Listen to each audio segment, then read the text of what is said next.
And now backstage once again. While Mr. Mehta goes and prepares for his Stravinsky, would you like to come and talk to us a moment? Yes, come on. If you'd sit over here. Thank you.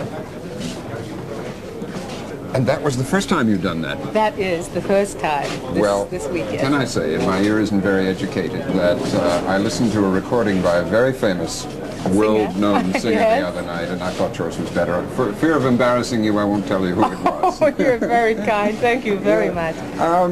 How do you prepare for something like that? I've read that you work very hard, not only obviously on the music, but in the characterization of the piece, because you're now so much more an opera singer than you were earlier in your career. Right. So how does one think oneself into a part like Isolde like that? Well, one has to really read the whole story, of course, and know what is happening on stage. I have seen the production, I think, twice in my life. And I went back to that, went back to the story, and so, you know, tried to feel how much could I get into my system by not doing the whole part, but just by doing an aria. This happens every time one does just an aria from a work. Yeah. And trying to study also the words, the meaning, and putting it into my system, which I had to do pretty quickly because it was not until just before the summer that I was asked to do this. Because Isolde's emotions aren't one that sort of spring obviously into the mind, are they, in the middle of the 20th century? No, not at all, not at all. Yeah. And especially with my particular temperament on stage, that was something that I had to study not to do too much, What do is your enough. particular temperament on stage? I think when I'm in opera, I have quite a fiery kind of temperament. I mean, I become an intenseness on stage, very much intense. How long would you have worked on this piece? I worked from the summer, but not every day. Not every day. But a little bit every day. I would vocalize and set certain kinds of things and work on certain kinds of how do I want to approach this particular this note, looking also knowing that the orchestration is very, very heavy, wondering what I can do and what I could not do when it came actually time to do it with orchestra, you know. Yeah. Does a singer worry about being heard over the orchestra? Yes, one does worry about this, and of course when you do something like this aria with the orchestra right on stage with you, with one, it is also very much more difficult than if the orchestra, you know, were in a pit. But I must say that with Maestro Mehta, as I call him Zubin,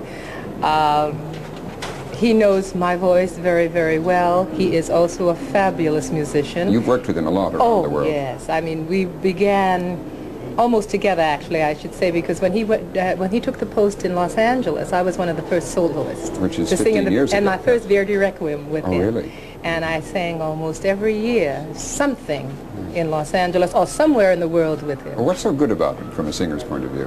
He is great in knowing what the voice is all about, and I must say I compliment him on this because there are very few.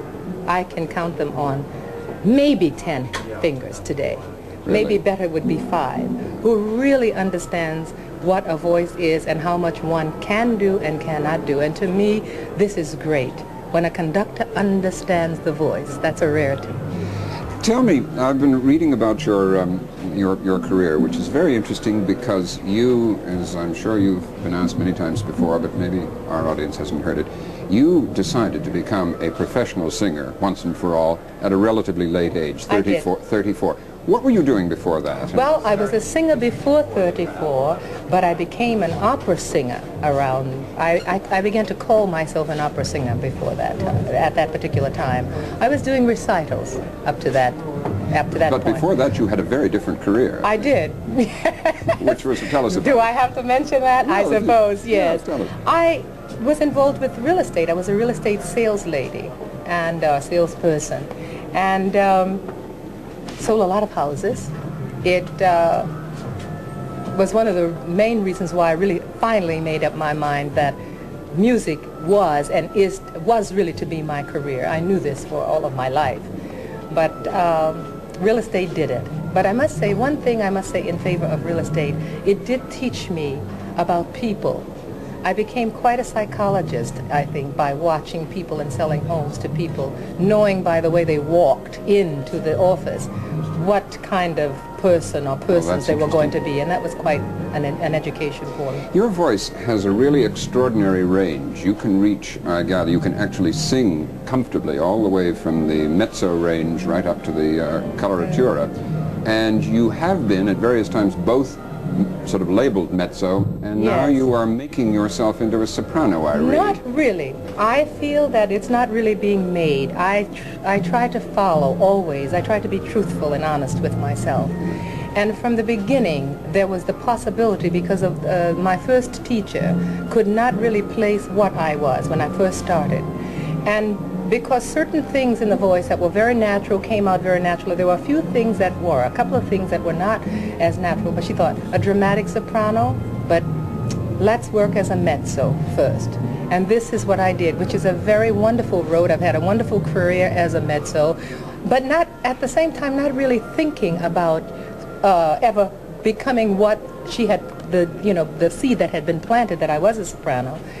All of those years, I just let the voice work. And she said, one day you will know by your working where the voice, and that's when I began to make the rule, sing what is good for my voice, whether it's mezzo or soprano, So now or how designated. in operatic roles, you have an incredibly broad range of things you can play. And now really sticking more to what we call, I hate these appellations. I Yeah. hate having to say that I'm a soprano or a contralto or a mezzo. But at this particular time, I am going by the name of soprano because I think it mixes people up a little bit otherwise. Why did it take so long for you to be, as I've read it anyway, appreciated in this country when you are, at least in opera circles, a household word across Europe? You've had tremendous success in Covent Garden in London and Yes, La Scala in it's Milan. true. Why so long here? Why was your own country so dumb about it? It is very, very interesting. It's a question that I have asked myself. Out on the road, let's put it outside of New York City, when I'm doing my recitals, which is also a joy of mine, and in San Francisco, for instance, I'm loved there just almost as much as I'm loved in Italy. I can't quite put my finger on it. I don't know if they're ready for me yet. Why would that be? What is there about you that would be difficult to be ready for? I really don't know. I have a feeling that the only answer I really can give is I really don't know. All I do know is that in Italy, I am just about a household word, and they love me, and they have adopted me there. In fact, they think of me there now, really, as their dramatic soprano. And they think of you, as Carmen. That is one of your most popular roles Yes. there, and you've now dropped that from your repertoire. I did, because I had been put into so many productions and surrounded with so many things that were against what I thought it could be. And I'm not saying this in a way of being a temperamental singer and wanting things, I am being the star. It's just the opposite. I like a total production. And when it just is thrown together and you have a few stars put there, and all of a sudden you're supposed to do your thing. Well, with an opera like Carmen, it is very difficult to do the kind of thing you want to do if everything else is not working well around you. Tell me... Am I talking too much? Not at all. No. Tell me in a few seconds, what is your private life? What do you do when you're not singing? I'm home with my family. And your family consists of? A husband and a child. How old is the child? I don't like to say very, very, very much. It's a very private thing. She's a very young little girl. How many nights a year can you manage to spend at home with your Well, let's put it traveling? this way. I have turned my career completely around, I think. It's used to be that I was away 8 months of the year. I'm now home 8 months of the year because I'm singing more at the Met. Well, I won't keep you from getting upstairs to your fans and home. So thank you very much. It has been a joy talking to you. We'll return with Zubin Mehta right after this pause. Thank you.